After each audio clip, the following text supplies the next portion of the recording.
오늘이 바로 2021년도 어린이 주일입니다. 이 실록의 계절 5월, 만물이 성장하는 이 5월에 어린이날이 있는 것이 참 의미 있다고 생각합니다. 온 세상 어린이들, 특별히 우리 한양교회 모든 어린이들이 건강하게 무럭무럭 자라나기를 주의 이름으로 축복합니다. 우리 한양교회 어린이들은 누가복음 2장 52절 말씀처럼 예수님의 성장을 본받아 매일매일 그 키가 자라가고 지혜가 자라가고 또 위로 하나님, 옆으로 사람들에게 많은 사랑을 받으며 성장하기를 축복합니다. 이 코로나19 상황이지만 그래도 신체적으로, 지적으로, 영적으로, 사회적, 관계적으로 균형 있게 성장해 가도록, 전인적으로 성장해 가도록 우리 모두 더 잘 돌보고 축복하고 또 하나님의 말씀으로 잘 양육하면 좋겠습니다. 감사합니다. 저는 오늘 우리 어린이들을 보다 직접적으로 축복하고 있는 말씀을 묵상할까라고 생각을 했습니다. 결과적으로 그렇지 못해서 참 마음에 부담이 됐는데 우리 김명수 목사님이 예배를 시작하면서 나눴던 인사말과 또 개회 예배 기도를 통해서 어린이들을 얼마나 예수님께서 사랑하셨고 또 어린이들이 얼마나 존중받아야 하는지에 대해서 또 말씀해 주셔서 참 감사합니다. 우리가 유교적인 문화적인 전통을 갖고 있는 한국에 태어났기 때문에 혹시라도 우리 다 그렇지 않지만 어린이들을 좀 소유물로 여기고 장유 유서에 따라 어른보다 더 뒤에 놀 수 있는 그런 문화권에 있는 걸 기억하시고, 그렇지만 하나님 나라 백성인 우리는 군중 속에 있는 아이들을 다 불러내어서 주목받게 하시고 사랑한다고 하시고 포옹해 주시고 아이들을 귀하게 축복해 주신 예수님을 본받아서 어린이들을 더 존중하고 사랑하는 그런 교회 되기를 바랍니다. 오늘은 제가 어린이들을 축복하는 그런 말씀보다 이 어린이들이 커서 내일의 주인공이 될 텐데 우리가 살고 있는 이 지구를 아름답게 가꿔서 물려줘야 우리 자녀들, 우리 손자, 손녀들, 우리 후손들이 정말 하나님 뜻에 맞게 이 땅에서 삶을 보다 행복하게 영위할 수 있기 때문에 이 기성세대, 우리 어른들의 책임이 무엇인가에 대해서 좀 나누고자 합니다. 여러분, 저는 오늘 나눌 말씀 제목을 길이 후손에게 물려줄 지구라고 정했는데 이것은 지난 4월 22일이 지구를 보호하기 위한 지구의 날이 제정된 지 51주년을 맞이한 것을 기리기 위해서 그렇게 제목을 정했습니다. 사실 지난 1년 반 동안 인류가 겪어오고 있는 이 코로나19 상황을 통해 지구 곳곳에서 큰 자성, 각성이 일고 있습니다. 그것은 지구 환경을 위협하는 가장 위험한 존재가 다름 아닌 바로 우리 인간이고 우리 인간의 경제적인 탐욕으로부터 이 지구를 지켜야 한다는 자성의 목소리가 날로 커지고 있습니다.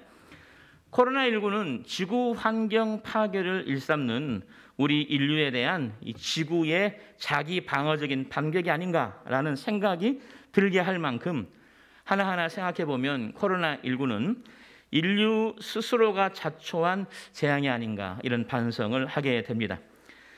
야생 동물의 서식지를 파괴하여 그 서식지에서 쫓겨난 야생 박쥐가 축사의 새끼 돼지에게 바이러스를 옮기고 또 그 돼지 요리를 요리하던 요리사의 손에서 손님에게로 바이러스가 옮기고 전 세계에 전파되는 영화 컨테이전이라는 영화의 줄거리입니다. 그 줄거리처럼 오늘날 이것도 야생 세계를 보호하지 않는 우리의 책임이 아닌가 이런 생각이 들게 되는 거죠. 어쨌든 환경보건시민센터에서 발표한 코로나19에 대한 국민의 의식을 조사한 그 결과물을 보면 우리 국민 중 10명 중에 8분이 코로나19 사태의 근본 원인이 바로 우리 인류의 무책임하고 무분별한 자연 개발로 인해 생긴 기후변화와 생태계 파괴 때문이라고 인식하고 있다는 것을 참고로 말씀을 드립니다.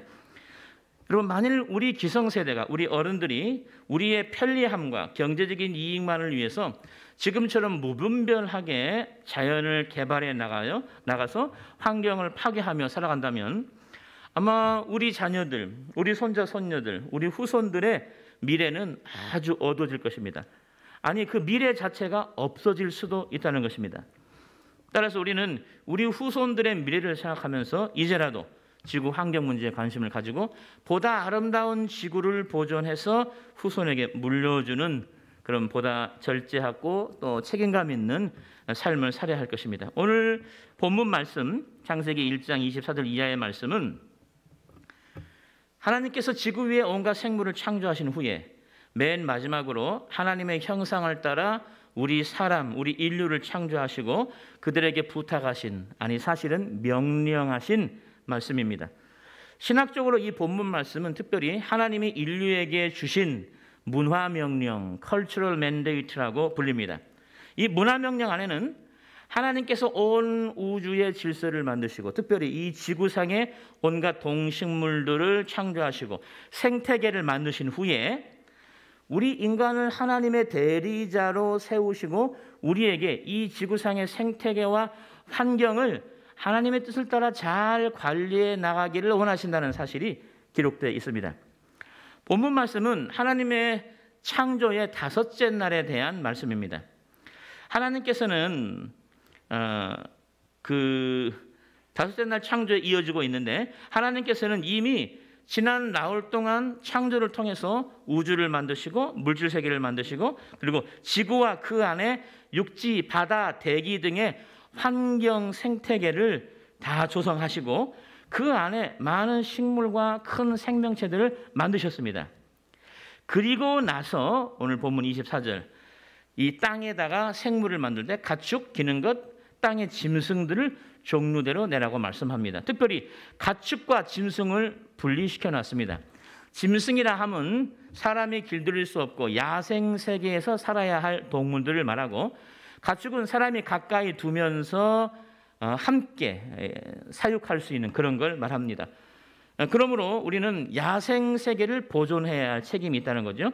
하나님은 이렇게 짐승을 각 종류대로 가축을 종류대로 땅에 기든 모든 것을 종류대로 만들었더니 하나님 보시기에 좋았더라 만족스럽고 아름다웠다라고 말씀합니다. 26절에 보니까 하나님께서 우리의 형상 곧 하나님의 형상을 따라 사람을 만들고 자, 그 사람들에게 바다의 물고기, 하늘의 새, 땅의 가축과 온 땅 그 자체와 땅에 있는 모든 동물들을 다스리게 하자라고 말씀하십니다. 다스리게 하다, 라다라는 말은 통치하다, 다스리다 등등인데 우리가 크게 어떻게 뜻을 알 필요가 없을 만큼 그냥 그대로 통치하다, 다스리다, 관리하다 그런 뜻입니다.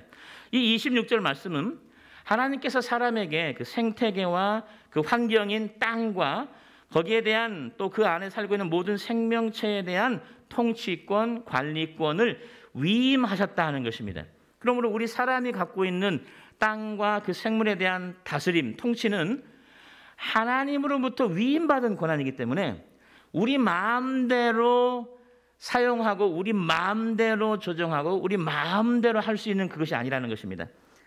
하나님의 대리자로 하나님이 우리를 세우고 우리에게 하나님의 권한과 책임을 위임하셨기 때문에 우리는 온 세계 만물을 다스림에 있어서 하나님의 뜻에 맞게 다스려야 한다는 것을 전제하고 있는 거죠. 그러므로 이런 면에서 다스림의 의미는 우리 마음대로 직접적인 우리 유익과 편리함을 따라 남용하는 그러한 권한이 있는 게 아니고 하나님의 뜻을 따라 관리, 개발, 보전, 치유하는 것을 의미한다. 왜냐하면 위임받은 통치권이기 때문에 이것을 꼭 기억하면 좋겠습니다.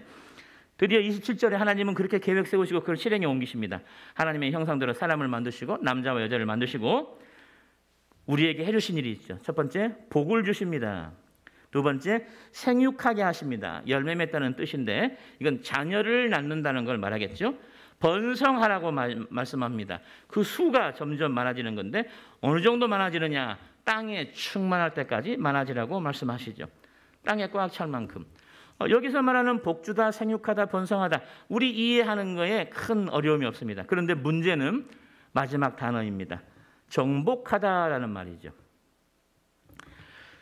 이 땅을 정복한다는 말을 우리가 오해할 수 있습니다. 왜냐하면 우리 인류의 지난 역사를 되돌아보면 정복이란 말은 부정적인 의미로 파괴적인 의미로 쓰였지 좋은 의미로 쓰이지 않았습니다. 정복은 약육강식적 살육, 강한 자가 약한 자를 지배하고 죽이는 그런 살육, 우리 인간의 문화 속에서도 수없이 되풀이됐던 것입니다. 압제, 지배, 포압, 이집트 바로와 백성들이 이스라엘 백성들을 노예 삼아서 착취했던 그러한 것을 정복의 의미로 우리도 알고 있지요. 부드럽게 말하면 힘의 남용과 파괴적인 의미로 정복을 사용해 온 것입니다. 그래서 많은 사람들이 땅을 정복하라 할 때 그동안 우리가 자행해 온 우리 문화 속에서의 그 의미대로 내 힘을 남용하고 파괴적으로 해서 나의 유익을 위해 그 모든 걸 써버리는 소모적인 파괴적인 그렇게 오해를 하고 있을 수 있다는 것입니다. 그러나 성경에서 말하는 정복하다는 말은 물론 뜻으로 보면은 내 권위 아래로 복속시키다, 무엇을 끈으로 뭘 묶다 이런 뜻이 있습니다. 카바시란 말은. 그런데 이것은 하나님께서 우리에게 주실 때는 이렇게 우리 인간이 불순종해서 죄가 들어온 이 세상에서 불순종하여 힘의 남용과 파괴적인 의미로서의 정복이 아니라 앞에서 말한 다스리다라는 말과 비슷하게 인간에게 계시하여 주시는 하나님의 뜻, 기대를 따라서 지구, 땅과 그 안에 있는 생명체들을 잘 관리하고 개발하고 보존하고 또 잘못된 질서 가운데 있는 것들은 바로잡고 바른 질서를 부여하고 생태계를 바르게 보존하는 것을 의미한다는 것입니다. 나라와 같은 의미입니다. 통치하다, 다스리다와 같은 의미죠. 사랑하는 여러분, 하나님께서는 이 지구를 창조하시고 그 모든 생명체를 돌보고 계십니다. 하나님께서는 하나님의 힘조차도 하나님의 고난조차도 함부로 사용하셔서 모든 생명체들에게 힘의 남용이나 파괴적인 걸로 나가지 않으시죠. 갈대 하나 부러지는 거에도 하나님은 신경을 쓰시고 가장 작은 피조물들의 마음속의 작은 신음도 보시는 분이십니다. 그렇지 않습니까? 여러분 느헤미야 9장 6절에 보면 이렇게 기록되어 있습니다. 주는 여호와시라 하늘과 하늘들의 하늘과 우주, 다중우주, 이 넓은 우주와 일월 성신과 땅과 땅 위의 만물과 바다와 그 가운데 있는 모든 것을 지으시고 다 보존하시오니 하나님이 만물을 지으시고 보존하신대요. 그렇기 때문에 모든 천군이 주께 경배하나이다 라고 기록되어 있습니다. 우리도 하나님의 뜻을 따라 이 아름다운 지구를 생태계를 보존해 나가는 게 하나님의 뜻이라는 거죠. 시편 146편 6절에도 하나님은 천지, 바다 그 중에 만물을 지으시고 영원히 진실함을 지켜가신대요. 그 피조물들을 상대로. 그러므로 우리도 하나님이 만드신 이 피조 세계를 영원히 진실함을 가지고 돌봐야 한다는 것입니다. 사도행전 3장 21절에도 하나님께서는 만물을 회복하신다고 말합니다. 창조 질서에 어긋나 있는 것들을 장차 하나님의 완전한 뜻으로 바로잡고 회복시킨다는 거죠. 그러므로 우리도 그 같은 마음을 가지고 잘못되어 가져 있는 것들을 잘못되어 가는 것들을 회복시키도록 노력해야 된다는 거죠. 로마서 1장 20절, 11장 36절에 보면 하나님이 만드신 모든 피조물에 하나님의 능력과 신성이 나타나 있는데 그리고 이 모든 피조물이 주님으로부터 나오고 주님으로부터 말미암아 살다가 주님께 돌아가는데 우리 역시 하나님의 능력과 신성을 나타내주고 있는 모든 만물을 대할 때 하나님의 뜻대로 잘 다스려야 된다는 것입니다. 이 외에도 굉장히 많은 말씀이 있지만 제가 시간상 좀 생략을 하겠지만요. 고린도서 1장 16절 하나만 더 볼까요? 거기 보니까 이렇게 나와요. 만물이 다 그로 말미암고 그를 위하여 창조되었고 이 세상에 있는 모든 만물이 창조주 예수 그리스도로 말미암아 창조되었고 예수 그리스도를 위하여 창조되었고 알아야 할 것은 우리 마음대로 남획하고 남용하여 쓰라고 창조된 것이 아니라는 것입니다. 그러므로 우리는 만물을 우리를 위해서가 아니라 하나님을 위해 창조된 것들이므로 하나님의 뜻을 따라 관리할 필요를 느끼게 되는 거죠. 사랑하는 여러분, 이 문화 명령은 노아의 홍수 이후에 노아 식구 8명이 살아남았을 때 그들에게 다시 갱신된 문화 명령을 주십니다. 창세기 9장 1에서 6절에 기록되어 있는데 노아 언약이라고 부릅니다. 2절에 보면 이렇게 나와 있습니다. 땅의 모든 짐승과 공중의 모든 새와 땅에 기는 모든 것과 바다의 모든 물고기가 너희를 두려워하며 너희를 무서워하리니 이것들은 너희의 손에 붙였음이니라. 우리 손에 붙였다는 말은 니네 마음대로 잡아 죽이고 뭐 잡아먹고 하는 게 아니고 우리의 관리에 맡기셨다라는 뜻으로 우리가 생각해야 할 것입니다. 또 노아 언약에서는 전에는 식물, 채소만 먹도록 해주셨는데 이제 우리 사람에게 열악해진 환경을 인하여 동물, 고기도 먹게 해주셨습니다. 그렇지만 고기를 먹되 피째 먹지 말고 피를 존중하고 그 생명을 존중하고 짐승은 짐승, 사람은 사람을 대하여 살인살생하는 것을 하나님께서 조심하라고 말씀하셨죠. 곧 모든 생명체의 생명을 존중하고 보존하라고 말씀하십니다. 힘의 남용을 금지하신 거지요. 여러분, 조금 전에 우리가 읽었던 말씀에 보면 하나님께서 우리 사람에게도 처음에는 또 동물들에게도 풀을, 채소를, 과일을 식물로 주십니다. 가축들은 풀을 먹고 살아요. 그런데 영국에서 동물성 고기를 먹여봤더니 소가 훨씬 빨리 크는 거예요. 그래서 몰래 동물성 사료를 넣어서 소의 먹이를 삼았죠. 그래서 생긴 게 뭡니까? 광우병. 1995년 광우병이 생긴 겁니다.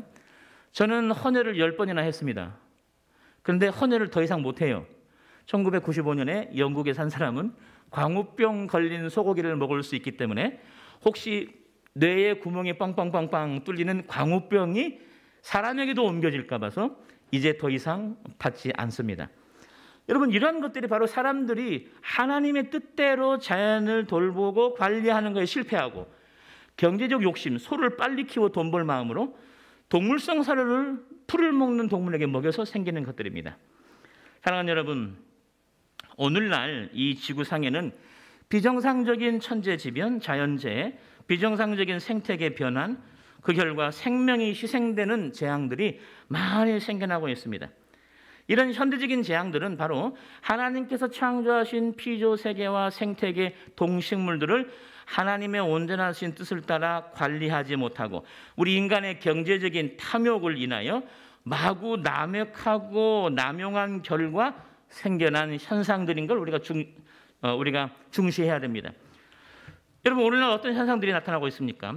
제가 몇 가지 예를 들어볼까요? 우리 대한민국 큰 강들은 녹색으로 변해가고 있습니다. 녹조 현상이 여러분 심각하지요. 댐을 많이 건설하고 간척지를 넓히고 수질 오염이 생기고 수중 해양 생태계가 파괴됩니다. 이러다가는 장차 우리가 마실 물도 우리의 강에서 얻지 못하고 호수에서 얻지 못하고 수입하거나 공장에서 만들어내는 때가 올 것입니다. 또 한 가지는 동물 생태계가 파괴되고 있습니다. 여러분, 나름대로 오늘날도 내셔널 지오그래픽이나 동물의 왕국 이런 거 보면은 많은 동물들이 있는 것 같죠. 여러분, 최근에 영국, 미국, 스웨덴, 케냐 등의 국제 공동 연구진이 학술지 Frontiers in Forest and Global Change라는 학술지 최신호를 통해서 이 지상에 동물이 사는 야생 세계가 잘 보존되어 있는 생태계 보존되어 있는 땅이 얼마나 된다고 발표한지 아십니까? 단 3%입니다. 저도 깜짝 놀랐어요. 전문가들도 깜짝 놀랐습니다. 왜냐하면 인공위성으로 멀리 보니까 열대 우림이 남아있는 곳이 많았어요. 그래서 적어도 20에서 40% 정도는 아직 살만한 야생 상태가 보존되어 있다고 믿어왔는데 1,500가지의 동식물들을 이렇게 표본으로 조사를 싹 해보니까 겨우 창조 질서를 따라서 보존되고 있는 정상적인 생태계는 3%밖에 남지 않았답니다. 수많은 동식물이 멸종되고 있지요. 그 한 단면을 볼까요? 여러분, 동물 생태계 파괴의 한 장면은 우리 사람의 삶 가운데 나타나고 있습니다. 여러분, 양계장 아시죠? 양계장. 태국말로 양계장으로 안 부릅니다. 롱안까이 그래요. 이게 몽골이 닭 공장이에요. 닭 공장. 그분들의 솔직한 표현이에요. 여러분, 저기 자료 화면에 오른쪽 보세요. 저게 양계장으로 보이십니까? 우리에게는 그렇게 보이죠. 그렇게 불렀으니까. 그러나 닭들에게는 저 닭 공장입니다. 닭들이 태어나서 오래 살 수 있는데 겨우 30일, 40일만 살고 곧바로 치킨집으로 넘어가는 거죠. 달걀 공장, 달걀을 생산할 때는 병아리 감별사가 미나리로 나오죠. 착 만져서 암놈이면 살리는데 순놈이면 어떻게 해요? 휙 던져서 그 쇠가 돌아가면서 부스러뜨리는 그 기계에서 그냥 다 살해 처분합니다. 폐기 처분이라고 하죠. 생명을 경시하고 있는 것입니다. 집단 사육을 해야 경제성이 있기 때문에 호르몬제, 항생제를 남용하지요. 그게 저와 여러분에게도 많이 쌓입니다. 스트레스 속에서 죽어가는 닭들이 낳는 계란, 우리의 건강에 유익할 리 없겠죠. 조류독감 한번 생기면 수백만 마리, 수천만 마리가 집단 폐사를 합니다. 그것도 1년 안에만. 돼지독감이 생겨도 마찬가지죠. 집단 사육을 하기 때문에 그렇다는 것입니다. 이런 것들이 생명 경시 품들을 낳고 사육 환경을 개선해야 할 것을 생각해야 되는데 사육 환경을 개선하자니 이익이 줄고 도살 방법도 개선해야 동물에 대한 그러한 생명 존중을 할 텐데 그렇지 않습니다. 우리 인간은 특별히 자본주의 체제 가운데 살고 있는 우리 인간은 돈이 된다고 하면 뭐든지 다 하고 다 해왔습니다. 구스다운 점퍼, 그 오리나 거위의 목 밑에 있는 가슴털이 너무 부드러워요. 가볍고. 그러니까 돈이 되니까 어떻게 해요? 옛날에는 자연 상태에서 잡아다가 한 벌 만드니까 너무 비싸. 와, 다 집어넣고 집단 사육에서 그냥 모든 오리들, 거위들이 가슴털이 없어요. 생기면 뽑아내고 생기면 뽑아내고. 그래서 구스다운 점퍼를 만듭니다. 루아 커피가 맛있다고 하니까 아예 고양이나 다람쥐들을 집단으로 사육하면서 그들에게 커피만 먹여요. 중요한 것은 동물들도 생명체답게 살 권리가 있다는 것입니다. 하나님의 창조 질서 속에서는 미미한 동물이라 할지라도 사실 미미한 동물이란 없습니다. 다 우리가 이렇게 여기서 그렇죠. 모든 동물도 그 생명체로서 누려야 할 권리가 있는 거죠. 닭들도 마당을 뛰어다니며 놀다가 몇 년 후에 죽을 권리가 있다는 것입니다. 닭 공장에 들어가서 30, 40일 만에 그냥 죽는 게 아니고 바로 이런 것이죠, 여러분. 우리가 이 자본주의 경제 체제의 한계를 알고 우리의 의식, 우리의 계몽을 통하여 수정하고 보완하고 개혁하고 입법화 과정을 통해서 정말 하나님이 말씀하시는 보다 온전한 창조 질서를 지켜나가려고 노력한다는 것입니다. 생태계가 파괴되고 있습니다. 열대 우림이 파괴됩니다. 무분별한 자연 개발로 열대 동물들이 이제 서식지를 잃어버리고 인간을 접촉합니다. 그래서 새로운 바이러스가 출몰하고 팬데믹 전염병이 생겨나지요. 우리도 코로나19를 통해서 많이 배웠을 것입니다. 만일 우리가 이렇게 계속 지구의 생태계를 파괴해 간다면 코로나19 뒤에 19자가 숫자만 달리할 뿐 앞으로 계속적인 한 번 팬데믹으로 2년이 초토화되는 이런 상황 가운데서 이런 게 계속 올 수 있다는 경종을 우리가 들어야 할 것입니다. 또 한 가지는 플라스틱 남용 문제입니다. 북태평양의 한반도 면적의 15배. 여러분 놀랍지요? 뭐 여의도에만 꽉 차도 어마어마한 쓰레기 양인데 한반도 면적의 남한이 아닙니다. 남북한 22만 제곱평방킬로미터에 15배가 넘는 크기의 플라스틱 섬이 출현했습니다. 이것 플라스틱들이 바닷물에 이제 찢어지고 삭아서 내려가면 그걸 어류들이 먹고 최종 포식자인 우리 인간도 그걸 먹을 때 우리 인간의 체내에도 아니 저와 여러분의 자녀 우리 손자 손녀들의 체내에 플라스틱 미세 플라스틱이 쌓일 거라는 것입니다. 코로나19 시대에 플라스틱 사용량이 훨씬 증가하고 있습니다.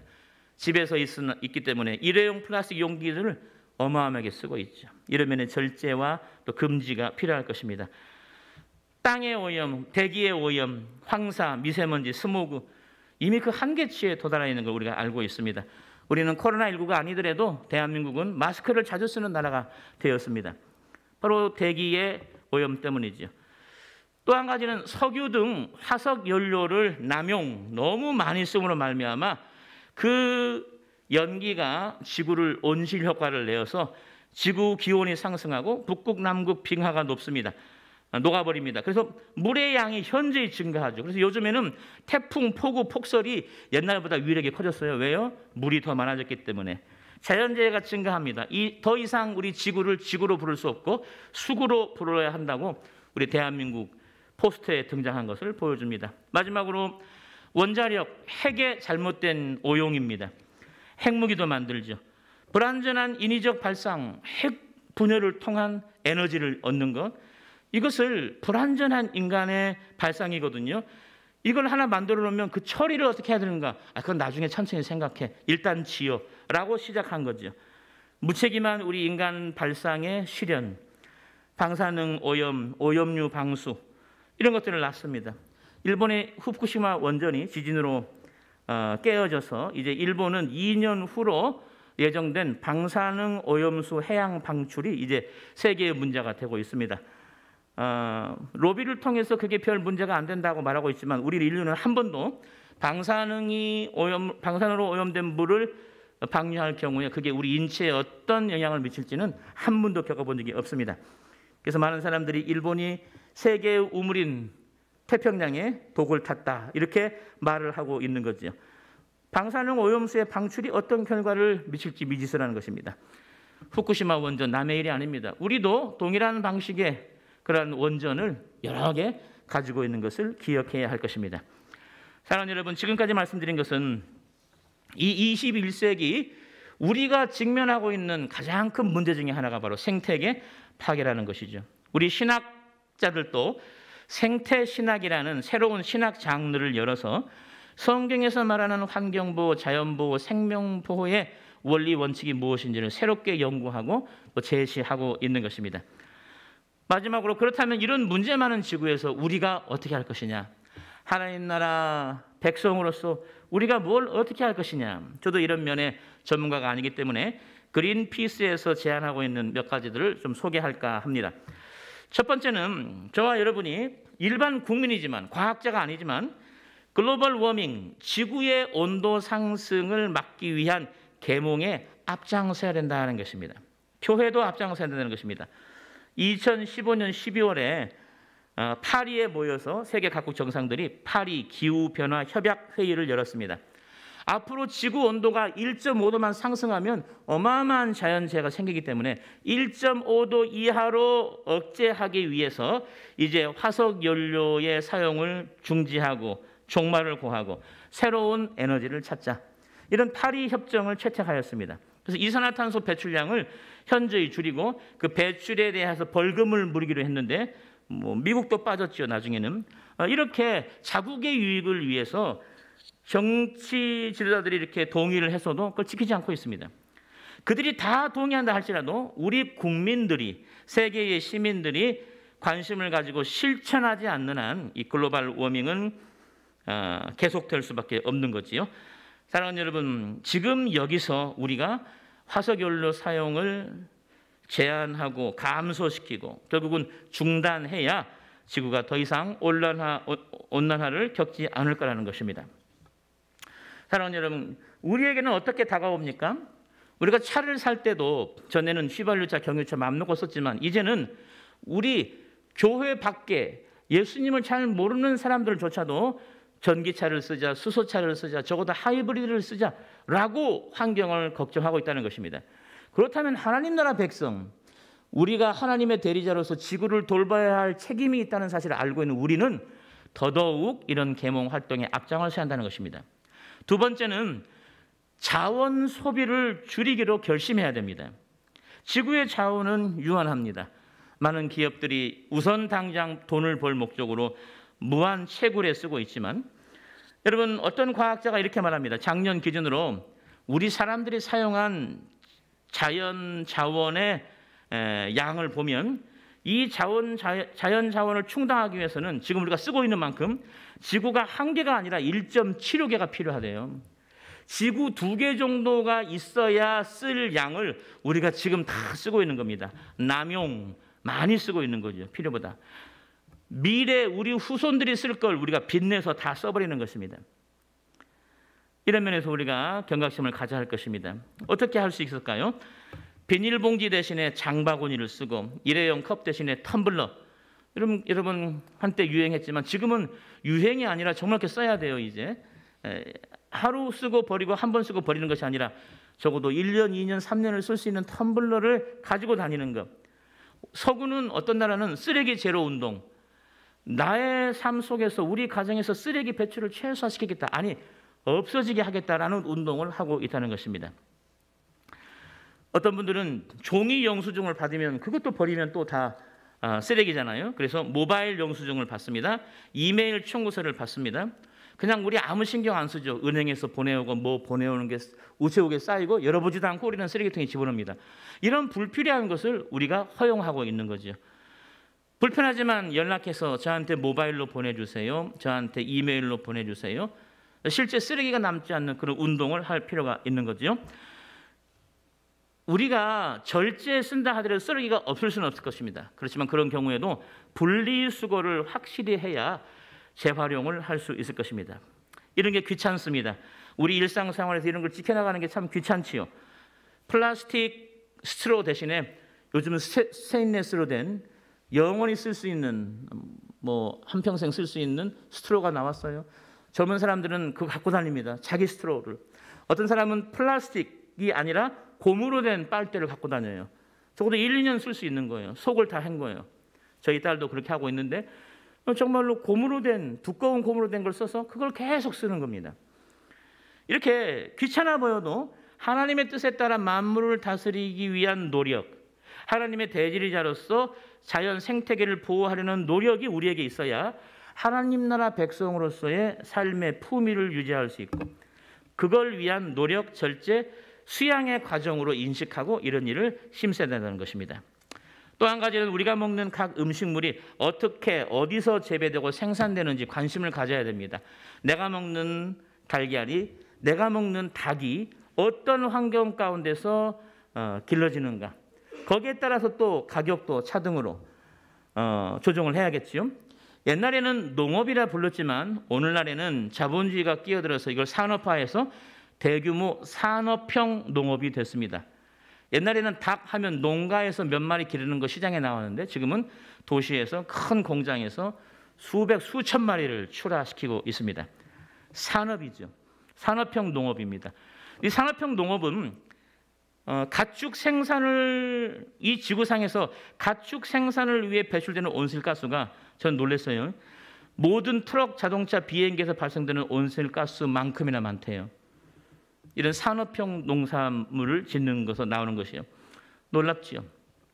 우리는 예를 들어서 가정별로 육류 섭취를 줄인다, 채식을 선택한다, 식재료를 구매함에 있어서 생태계 파괴와 연관이 있는지 없는지를 보고 생명 보호와 환경 보호에 앞장서는 생산자, 그런 기업의 식재료를 먼저 구입한다. 이런 노력들이 우리에게 필요하다는 것입니다. 또 한 가지는 서구에서 패스트 패션보다 슬로우 패션으로 바꾸는 노력이 필요하다. 조금 어렵죠. 저도 참 어려웠어요. 제가 패스트 푸드는 들어봤어도 패스트 패션은 못 들어봤어요. 여러분 패스트 푸드 알죠? KFC, 어떤 피자라든가 닭이라든가 그런 거 그냥 딱 들어가면 5분 만에, 아니죠, 2, 3분 만에 탁 준비되어 나오는 식사들 우리가 패스트푸드라고 합니다. 집에서 엄마 아빠가 또 우리가 함께 만들어 먹는 식사는 적어도 1시간에서 2시간 이상이 걸리죠. 그래서 우리가 그것은 슬로우 푸드라고 부를 수 있을 겁니다. 오늘날은 패스트푸드 천지입니다. 전화 주문 한 방에 그냥 도착하지요. 여기에 착안해서 의복에 대해서도 패스트 패션을 슬로우 패션으로 바꿔야 한다고 하는 분들이 계십니다. 그것은 무슨 말입니까? 저와 여러분은 오늘날 의복을 가장 쉽게 살 수 있고 다양한 의복을 쉽게 사고 쉽게 쓰고 쉽게 버리고 또 살 수 있는 환경에 살고 있습니다. 우리의 자본주의적인 소비 성향 때문에 계절별로 패션에 따라 갈아입을 수 있는 것, 우리가 만들 필요가 없어요. 이미 과잉적으로 만들어진 수많은 옷을 가서 골라 쓰면 되는 거죠. 한 계절 쓰고 또 바꿔 입는 분도 많지요. 어느 나라는, 후진국은 1년치 식비를 우리는 옷 한 벌로 끝내버릴 수 있는 그런 경제력을 가지고 있지요. 다시 말씀드리면 우리 인류는 실제 필요한 것보다 더 많은 의복을 만들고 있습니다. 그것을 만드느라 또 폐기하느라 어마어마한 또 온실가스를 배출하게 되지요. 세계적인 패션 디자이너 비비안 웨스트우드가 이렇게 말했습니다. 한번 따라 볼까요? 덜 사고, 잘 선택하고, 오래 입자. 패션 디자이너가 이렇게 말했습니다. 여러분, 사실 제가 태국에 살 때는요, 제 옷 이렇게 접으면은 가방 하나에 들어가요. 동복이 필요 없어요, 그냥. 그죠? 여름이니까. 우리 한국은 춘하 추동이 다 있어요. 패션에 앞장서 있어요. 우리 한 사람이 쓰는 의복은 어마어마하게 많아요. 아파트마다 의복 창고가 쌓이지요. 수거해 가다가. 우리 한국 사람이 쓰다 버린 게 더 어디 간지 아십니까? 후진국에 가면은, 국경시장에 가면은 거기에 쌓여 있습니다. 어마어마하게 쌓여 있지요. 후진국 좋은 일 시킨다 할지 몰라도 우리가 너무나 많은 그런 풍요를 누리고 있는 것입니다. 사람들은 옷 하나를 살 때도 덜 사고 잘 선택하고 잘못 샀네 또 하나 사면 되지 이게 아니고 오래 입는 것을 습관화할 필요가 있겠습니다. 그 다음 여러분 이 다음 세대를 위하여 지구를 보호하기 위해서 우리가 어떻게 하면 쓰레기를 줄일지 노력해야 됩니다. SNS 같은 계몽을 통해서 내가 어떻게 물자를 절약하고 있는지 검소한 삶을 사는지 아나바다 운동을 하고 있는지를 얘기해야 되죠. 마스크도 그렇습니다. 여러분 저 깜짝 놀랐는데 오늘날 하루에 우리 대한민국 사람이 쓰고 버리는 마스크가 얼마나 많을까요? 엄청나지요. 근데 그런 걸 착안한 사람들은 이제 스스로 만들거나 이미 만들어진 천이나 이렇게 빨아 쓸 수 있는 그것을 가지고 쓰레기를 배출하지 않기 위해서 특별한 철학을 가지고 노력을 하고 있다는 것입니다. 마지막, 우리 사람만 잘 살면 안 됩니다. 모든 사람이 잘 살아야 되지만 그것도 다가 아닙니다. 지구상에 살고 있는 모든 생명체, 동식물들이 다 함께 잘 사는 사회를 만들려고 노력해야 된다는 것입니다. 이것은 생명 존중 사상을 가지고 생명 경외 사상을 가지고 살아야 된다는 거죠. 여러분 우리는 모든 생명체를 사랑하고 존중하고 돌보려는 의식을 더 깊게 해가야 됩니다. 지금도 굉장히 유명하신 분이지만 중앙대 김누리 교수님은 이런 운동을 라이피즘, 생명주의, 생명중심주의라고 부르십니다. 이제 이 자본주의 가치 체제, 곧 경제적 유익만 된다면 뭐든지 해도 돼라고 생각하는 이런 잘못된 것을 고쳐서 라이피즘, 인간과 동식물 등 모든 생명을 존중하는 생명중심주의로 발전해 가는데 우리 크리스찬들이 더 앞장서야 된다는 것입니다. 오늘 어린이 주일입니다. 우리 길이 후손에게 물려줄 아름다운 지구 위에서 오늘 여기에 살고 있는 우리 하나님께 성도들은 지구상의 생태계와 모든 생명체들을 위하여 하나님의 대리자로서 우리의 책임 있는 다스림의 의미를 알고 지구 위의 모든 자원과 동식물에 대한 소비자로서 우리의 삶을 최대한 절제해 나가야 할 것입니다.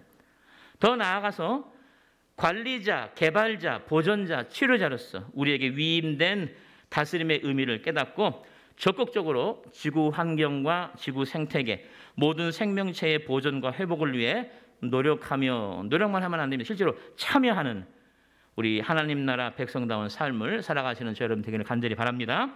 그렇게 함으로 이 어린이 주일에 내가 내 후손들을 위하여 아름다운 지구를 물려주겠다라고 결심하는 귀한 한 주 되기를 바랍니다. 한번 기도했으면 좋겠습니다. 1, 2분 정도. 하나님의 대리자로서 생태계를 잘 돌보고 보존하고 회복하고 치유해 나가게 하옵소서. 우리 개인, 가정, 교회가 구체적으로 환경보호를 위해서 뭐 해야 할 것인가를 고민하고 실천하게 하옵소서. 우리 후손에게 아름다운 지구를 물려주기 위해 절제하며 살 수 있도록 도와주옵소서.